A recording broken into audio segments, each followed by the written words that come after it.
महागठबंधन की चौथी बैठक आज तेजस्वी के आवास पर हो रही है। बैठक में गठबंधन के सभी घटक दलों के नेता शामिल हैं, जिसमें आगे की रणनीति पर चर्चा होगी। साथ ही सीट शेयरिंग पर भी चर्चा होने की उम्मीद है, जिसको लेकर खींचतान भी जारी है। लेफ्ट गठबंधन की प्रमुख पार्टी माले ने 45 सीटों पर दावेदारी की है, तो वहीं वीआईपी सुप्रीमो मुकेश सहनी ने 60 सीटों पर दावेदारी की है। कांग्रेस इस बार खुद को पहले से ज्यादा मजबूत बताकर 70 से अधिक सीटों पर दावा कर रही है। महागठबंधन की सभी पार्टियां इस बार ज्यादा सीटें चाहती है। वीआईपी और लेफ्ट पार्टियां जहां अपनी ताकत बढ़ाने पर जोर दे रही, कांग्रेस भी खुद को बड़े खिलाड़ी के रूप में पेश कर रही है। सीटों की सीमित संख्या के कारण तेजस्वी यादव को सभी दलों को साथ लेकर एक ऐसा फॉर्मूला तैयार करना होगा जिससे कोई नाराज ना हो। इसी पर अधिक बातचीत के लिए हमारे साथ हमारे सहयोगी प्रीतम जुड़ चुके हैं, उनसे बात करेंगे। अब प्रीतम, आज महागठबंधन की बैठक चल रही है और बैठक में तमाम चीजों पर तो बात होगी ही, लेकिन सबसे अहम मुद्दा सीट शेयरिंग है और कहीं ना कहीं इसी बात को लेकर के महागठबंधन में पेच फंस रहा है। चाहे हम कांग्रेस की बात कर ले या फिर मुकेश सहनी की बात कर ले, अभी क्या कुछ अपडेट्स पूरी बैठक को लेकर निकल के आए हैं? देखिए तानिया, बैठक शुरू हो गई है। थोड़ी देर पहले बैठक शुरू हो गई है और गठबंधन के शीर्ष नेता इस बैठक में शामिल हो चुके हैं। हम इस वक्त मौजूद हैं तेजस्वी यादव के सरकारी आवास के बाहर, जहां पे अंदर की तस्वीरें हम आपको नहीं दिखा सकते हैं, लेकिन बैठक शुरू हुई है और जो शीर्ष नेता हैं उनके आने का सिलसिला भी खत्म हो चुका है। जिन्हें आना था वो बैठक में शामिल होने के लिए आ चुके हैं। और सबसे बड़ी बात यह है तानिया, महागठबंधन यानी इंडिया ब्लॉक में जिस तरीके से कहा जा रहा है कि सीट बंटवारे को लेकर एक पेच है, तो वाकई सीट बंटवारे को लेकर एक पेच है और सीट बंटवारा एक बड़ी चुनौती भी है, क्योंकि महागठबंधन में जहां एक तरफ कांग्रेस जैसी बड़ी पार्टी है, आरजेडी जैसी बड़ी पार्टी है, तो तमाम जो है छोटे बड़े महत्वाकांक्षी दल है। सबसे बड़ी बात यह है तानिया कि महागठबंधन को यानी इंडिया गठबंधन को सबसे पहले बीजेपी से सीट लेनी चाहिए। बीजेपी से सिर्फ इसे लेनी चाहिए क्योंकि बीजेपी ने अपना एक खाका तैयार किया हुआ है, उसे किन सीटों पे लड़ना है। कांग्रेस की जो विधायक है, जो सिटिंग विधायक है 17, वो गायब मीडिया के सामने कुछ नहीं बोलते हैं। बिल्कुल प्रीतम, जो सबसे बड़ा सवाल ये उठ रहा है कि जिस तरीके से लगातार यह बातें सामने आ रही है कि कांग्रेस खुद को ज्यादा मजबूत बता रही है और इस बार ज्यादा सीटों की मांग कर रही है कांग्रेस, तो साफ तौर पर यह देखा जा रहा है कि क्या कांग्रेस को ज्यादा सीटें मिलेगी या फिर मुकेश सहनी ने जो बात कही है कि उन्हें 60 सीट चाहिए, प्लस वो डिप्टी सीएम की कुर्सी भी, जो खबरें निकल के सामने कि वो डिप्टी सीएम की कुर्सी भी चाहते हैं, तो कहीं ना कहीं अब मुकेश सहनी और कांग्रेस की जो मांगे हैं वो बढ़ गई है। वामदल की अगर बात कर ले, लेफ्ट में जो माले हैं उनकी अगर बात कर ले, तो वो भी 40 से 45 सीटों पर अपना दावा वो कर चुके हैं। वो पहले ही उनसे जब बात हुई दीपांकर भट्टाचार्य से, तो उन्होंने साफ तौर पर कहा कि हमारी तैयारियां 40 से 45 सीटों पर है। तो जो समन्वय बैठ पा रहा है उसमें यह देखा जा रहा है कि कहीं ना कहीं आरजेडी अपनी सीटें किस तरीके से बचाएगी, क्योंकि आरजेडी ने सीएम का चेहरा दे रखा है, तो कहीं ना कहीं जो बातें हैं वो सीट शेयरिंग पर ही अटक रही है।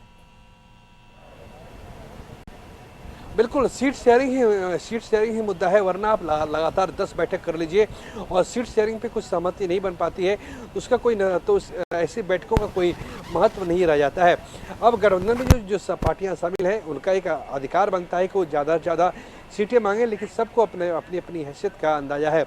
सबसे पहले बात करें मुकेश सहनी की, तो मुकेश सहनी साल 2020 में उन्होंने एनडीए के साथ चुनाव लड़ा था, वो खुद चुनाव हार चुके हैं। मुकेश सहनी को भी अपनी ताकत का अंदाजा है और लगातार मुकेश सहनी की शक्ति में लगातार ह्रास होता जा रहा है।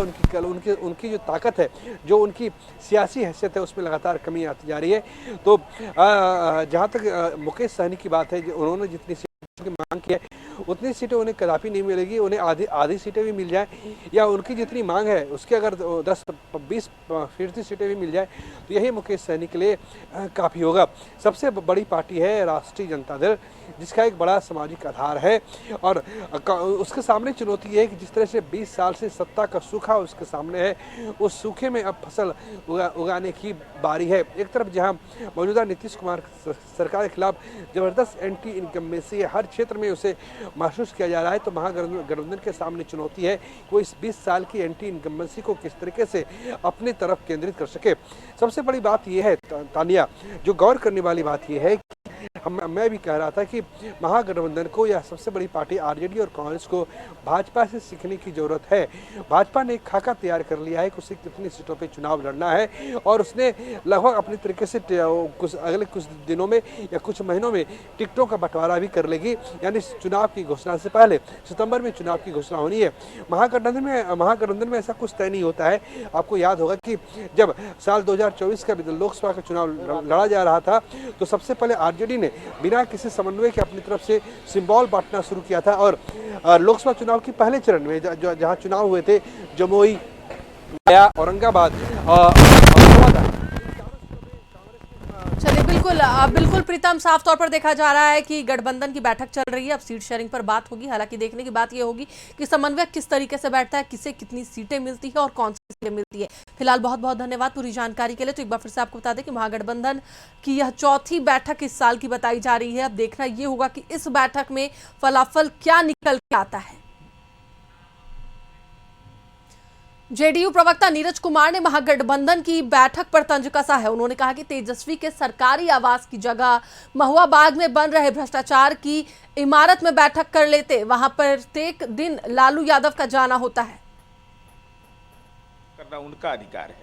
क्या सीपीआई सीपीएम वाले इस लायक भी नहीं है कि उनके कार्यालय में जाकर के महागठबंधन की बैठक हो? अरे बैठक करते रहिए, शीर्षासन करते रहिए। सच तो यह है कृष्णा अल्लावरू ने साफ साफ कह दिया है कि मुख्यमंत्री पद का घोषणा करना, नेता पद का घोषणा करना मेरा दायित्व तो नहीं है। इस बैठक का औचित्य क्या है? शीर्षासन करिए, वज्रासन करिए, चाहे जिस रूप में आप करिए, बिहार की जनता ने तय कर रखा है। अब यही तय करना है ना कि लालू जी के परिवार में जो सदस्य बचा हुआ उसके लिए सीट आरक्षित कहा करिए। और हमारी उम्मीद है आज कि तेजस्वी यादव इस बात की घोषणा करें कि हम राघोपुर से चुनाव लड़ेंगे। बैठक करना बीजेपी प्रदेश अध्यक्ष दिलीप जायसवाल ने भी महागठबंधन की बैठक पर तंज कसा। उन्होंने कहा कि बैठक से कुछ नहीं होगा, ये लोग मेंढक हैं, इनको तराजू पर तौलना मुश्किल है। बैठक को हम लोग बोलते हैं ढाक के तीन पात। बैंक को जैसे, फ्रॉक को जैसे तराजू पर तौलना, वही स्थिति महागठबंधन की है। राजद और कांग्रेस का लुक्का छिपी का खेल चल रहा है। आगे आगे देखिए होता है क्या। बेचैन आत्मा है, 5 साल उनको बिहार की याद नहीं आई है। अभी एयर कंडीशन से निकल के बिहार को नौकरी की बात करते हैं। ये बेचैन आत्मा का एक ही जगह है, वो है गया जी, जहां पर उनकी पार्टी को मोक्ष मिलने वाला है।